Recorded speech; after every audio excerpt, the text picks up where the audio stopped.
Welcome to another new video from Band Through the Havens. In the last episode, we were shown Xian's new Daoshang avatar.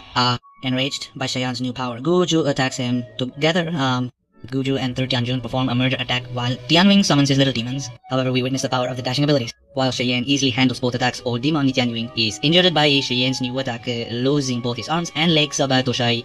Seeing this, Guju and Third Tianjun flee for their lives. Old man Tianmi is forced to perform a sacrifice attack, a basing label blast, hoping to destroy the 4-star pavilion before leaving. However, while he blasts his own body, the energy released from it is completely blocked by Shagun. In K, the 4-star pavilion remains unharmed, but Guju and Third Tianjun are injured. The episode begins with the same scene. Everyone was terrified by the Pangsing blast. Even Yalo was terrified, but when they see that everyone is safe, Shala is overjoyed by Jane's new power. They look at him proudly. People exclaim, "Our young master saved the full star pavilion." Meanwhile, we are shown a disciple from the full star pavilion, whose steps are slowly retreating. It seems as if he is frightened by something. As he retreats, Xian becomes aware of something. The disciple starts running back, but then he sees Shigan in front of him. He is completely terrified. Now that Xian has arrived, everyone's attention turns to him. Everyone was shocked, wondering what Shigan was doing. But then Shigan angrily declared, "Old demon Tianming, get out of here." The next moment, as Xian touched the disciple's forehead, a dark energy surged from his body. The next second, we saw a soul emerge from his body. That soul belonged to old demon Tianming. As soon as Tianming detonated his body, he took advantage of the explosion to hide his soul inside a disciple from the full star pavilion. This way he began to control that disciple's entire body. Yes friends, this can be done. When a person is extremely powerful, like Pangsing's level, even if he dies, he can insert his soul into a weak disciple and control their body. Tianming immediately realizes that he has been expelled from his body. Shocked, he asks, "How did you know about this soul attack?" He probably didn't realize how great an alchemist Soyan is. But then he sees his body engulfed in flames. This is the 3000 burning flames, because Soyan's heavenly flame also has the capability to easily burn a soul. Therefore, upon coming into contact with Soyan's heavenly flame, this Mangsing labeled soul burns to death on the spot.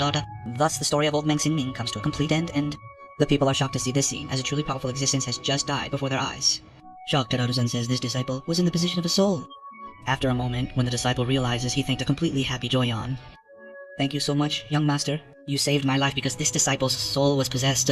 Because of this, disciple has become extremely weak." But Stan doesn't respond or give him any pills because he's still focused on Guyu and Third Tianjun. This fight won't end until Shaken destroys these two enemies.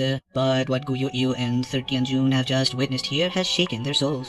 Goju, utterly terrified, says Shay killed a Pansing in just one move. Even that Pansing's soul couldn't escape. "It's too dangerous to stay here. Run quickly." Saying this, both of them flee for their lives. But just then, Shunpia appears before them, and Aza, "Did I tell you you can leave?" He summons his wood incarnation technique again, but this time he makes some modifications to the technique. After this modification, the attack envelopes Goyu and Third Tianjun with lightning speed. Although Pansing was running very fast, he is unable to escape the speed of Sun's attack. Now that Kuyu has seen his doom, Kuyu once again shows his trickery. He grabs his own companion, Third Tianjun, and uses Third Tianjun as a shield to protect them from the attack coming towards them. This causes immense pain to Third Tianjun. He tries to escape, but Koyu does not let him. As a result, Third Tianjun also dies. Even his soul is not saved. The explosion gives Guyu a chance and he starts running away. But Xian angrily says, "Now it's your turn." We look at Goyu, who is extremely frightened and seriously injured. He was running for his life. But consider it Guyu's luck that despite the space lost Chan had placed there, a space crack forms. There was a purple space crack from which a huge hand emerges. Goyu, seeing this hand, bursts out in joy. "Elder, you finally arrived here." But Goyu's joy is short-lived, as the advancing hand slams Goyu and then begins to advance towards Xian. "Ige abayen." A voice resounds, "You useless worms, despite being so numerous, still lost to the young member of Xian." A pressure forms and the Daosheng labeled hand forms a punch ala. Guyu suffers immense pain from this dangerous energy pressure, but we see Sen, who sees this Daosheng labeled punch coming towards him. Then Xian, using the power of the Buddha Renaissance technique, counters the punch. The impact of the Daosheng attack creates a dangerous racket in space. They shatter like space crystals. But then we see the effect of Xian's bleach regeneration attack. Its golden light, capable of reducing bodies to ashes in a jiffy, begins to merge with Xian's hand. This means that Xian was about to destroy the Daosheng attack's hand as well. But as soon as the Daosheng realizes this, the Daosheng releases some energy in the next second, repelling all the energy of Xian's new technique. Even Xian, who is on the Daosheng's 1 star, is pushed back by this energy. But shocked, Xian sees that the punch is also retreating him. At the same time, this punch has become a safety cage for Guyu. Now looking at the punch Xian experienced, Xian understands that this isn't an ordinary punch, but a Daosheng level punch. That Daosheng, whose cultivation level must be higher than Xian's. Now that Guyu's life is saved, Guyu laughs with joy and says, "Elder, thank you very much for coming here and saving my life." Even though the elder insulted Guyu, he saved Guyu's life, and that's why Guyu is extremely happy. Then, knowing his elder's power, he begins to threaten Xian. "Chang'an, did you see who has come here?" No matter how strong a seal you create to lock this place, all these space people are nothing compared to our solar clan experts, Arile. You wanted to acquit me here, but unfortunately your wish will not be fulfilled, and I will leave you safely today, he says, laughing teasingly. But upon hearing this, we see Shun point his finger at Goju. It's unknown what technique he's using, as if he's locked onto his body. This was a different kind of dowsing technique. Goyu wasn't even aware of it, but he realizes Shun has locked onto him. But before he can react, the next second, an attack comes, tearing apart Goyu's body. Asuri. A hole is created in Goyu's stomach. Goyu falls down in pain, writhing in pain. He cries out, "Elder, please, please, let's go." But then we see Lucian raise his finger again, and this time aiming for Goyu's head to finish him off. If it had hit the head, Goyu's head would have exploded.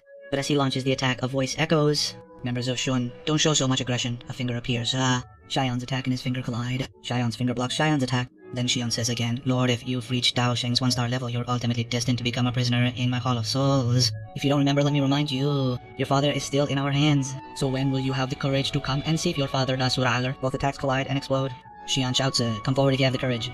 Xian says, "If you really want to meet me, I'll wait for you in the Hall of Souls." They disappear. Xian clenches his fists in anger. "I'll go to the Hall of Souls sooner or later." But from here, the scene is set, as all the enemies have fled. So now it's time to witness the destruction of the Fester Pavilion. Yes, friends, the Fester Pavilion has been completely destroyed. When Sion comes down, he sees that the brave disciples of the Fester Pavilion have been reduced to ashes by the strong lightning. But it's so sad that their bodies are still standing there. Seeing this, Sion is deeply saddened. We also see how these people lost their lives. They were actually protecting Master Yaolo. At that time, the people of the Forster Pavilion attacked with their lightning, but they didn't panic and stood firm, which is why the heavy lightning killed them. Xian becomes extremely angry, but also emotional. He moves towards them. He feels their pain. As soon as he touches them, the bodies of the disciples who have been reduced to ashes dissolve into the air. This pains Xian even more. He looks at his friends. Everyone is in a very bad condition. He looks at the place. Forster Pavilion is completely destroyed. Disappointed, he says, "I was too late in coming," or the Labi was sad. He says, "Xian, everyone fought valiantly. If it weren't for him, our 4-star pavilion might not have survived." But with that, this video Bat Through the Halves ends. Now it's time to take revenge on those enemies. Everyone is furious. In the next episode, we'll see how Xian settles the matter. But that's all for this video. The next video will be uploaded to the channel tomorrow morning. So friends, let me know how you liked this video. Everyone, please like each one. And if you haven't already subscribed to the channel, please subscribe and turn on the bell icon. I'll see you in the next video. If you haven't seen the previous episodes, please do so. Take care.